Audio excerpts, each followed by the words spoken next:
बिस्मिल्लाहिर्रहमानिर्रहीम। अस्सलाम वालेकुम। गुलाम अब्बास, हैंड राइटिंग ट्रेनर। देखिए, आज आपको उर्दू अल्फाज लिखने का बेहतरीन तरीका आपको मैं बता रहा हूँ। आप देखिए, आपका या आपके बच्चों का दिल चाहेगा कि वो हर वक्त लिखते रहें। जैसे ये लफ्ज़ है ना, कहका, ये देखिए। वीडियो को आज लाइक ज़रूर करना है। ये चीज़ आपको मैंने बताई थी बहुत ही अच्छे अंदाज में। ये तीन चीज़ें, ये और ये चीज़, इन्हें नुक्ता मुदव्वरा कहते हैं।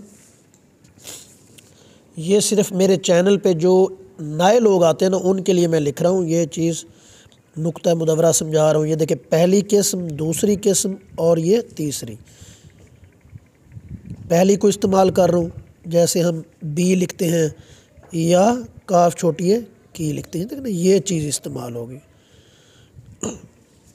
दूसरी इस्तेमाल कर रहा हूँ, ये देखिए, ये वाली दूसरी और फिर तीसरी और साथ स्लाइड वाला अरे, ये बेहतर पहचान और ये चीज़।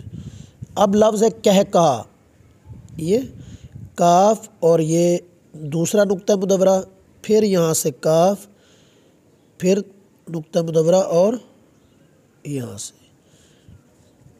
कह कहा। कह कहे कैसे होगा?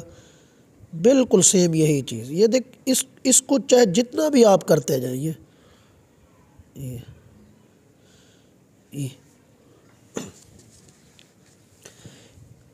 कह कहे, कह कहे,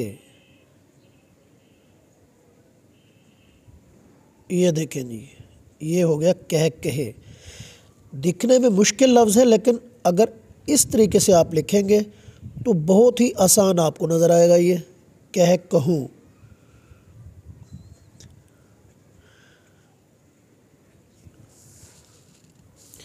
ऐसे ही लफ्ज़ है मफ़हूम, मीम फ़े। जब मीम फ़े दरमियान में आता है तो ये गोलाई में ऐसे हो जाता है। फिर वही चीज़ मफ़हूम। ऐसे ही लफ्ज़ है पहुँच, ये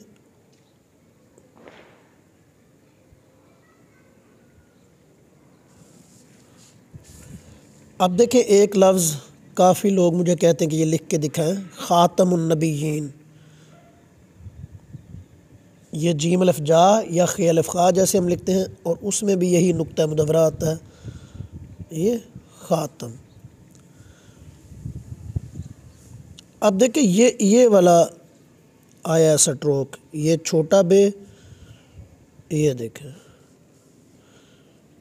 फिर ये चीज़ और ये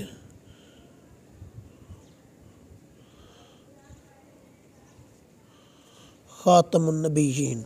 दोबारा देखिए, ख़ातमुन नबिय्यीन को कैसे लिखना है।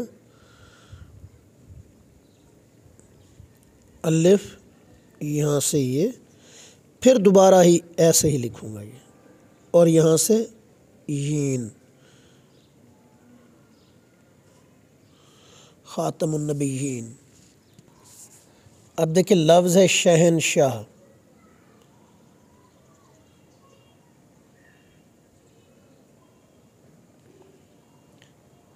शीन है नून शाह। ये देखिए, यहाँ पे ये नून का दंदाना है और ये तीन दंदाने जो है ना, ये शीन के हैं। यहाँ पे सबसे अहम चीज़ जो है ना, वो दंदाने हैं। इधर देखिए, एक दो, और ये जो उभरा हुआ दंदाना ये शीन का है। इधर ये नून का, और एक दो तीन ये शीन के हैं।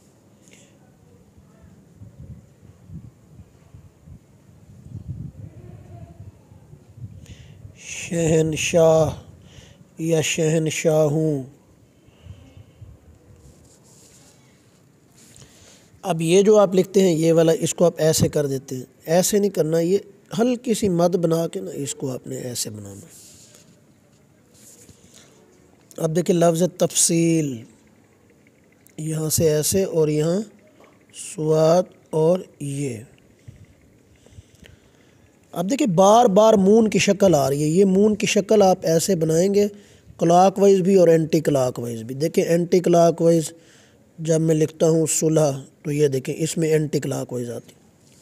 तो मून की शक्ल आप बेहतरीन अंदाज में बनाएं और शेप्स को ठीक करें। इस अंदाज में जब आप लिखेंगे तो आपका या आपके बच्चे का दिल चाहेगा कि हर वक्त वो लिखता रहे। आपकी शेप्स पहले ठीक होनी चाहिए। देखें ये शेप है मून की, ये शेप है बोट की, और ये देखें ये दंदाने हैं, ये स्लाइड वाला रे है। ये सारी चीज़ें जो है ना ये ठीक होनी चाहिए। शोशा और दंदाने का कंसेप्ट ठीक होना चाहिए, ठीक है ना। ये देखें ये मैंने आपको बताया था कि शोशा बड़ा होता है, दंदाना छोटा होता है। ये देखिए ये शोशा है और ये दंदाने हैं। ये भी दंदाना है ते का, जैसे मीम और में है। ये देखें ये शोशा है और ये दंदाना। इसको बच्चे ऐसे लिखते हैं, ये चीज़ गलत है। ये ऐसे नहीं होना चाहिए, ठीक है। ये कंसेप्ट आपको क्लियर हूँ, शोशा दंदाना और ये चीज़ें, तो आप बहुत खूबसूरत लिखेंगे। उम्मीद है आपको ये वीडियो पसंद आई होगी। चैनल को सब्सक्राइब करें, लाइक करें वीडियो को। बहुत शुक्रिया। अल्लाह हाफ़िज़।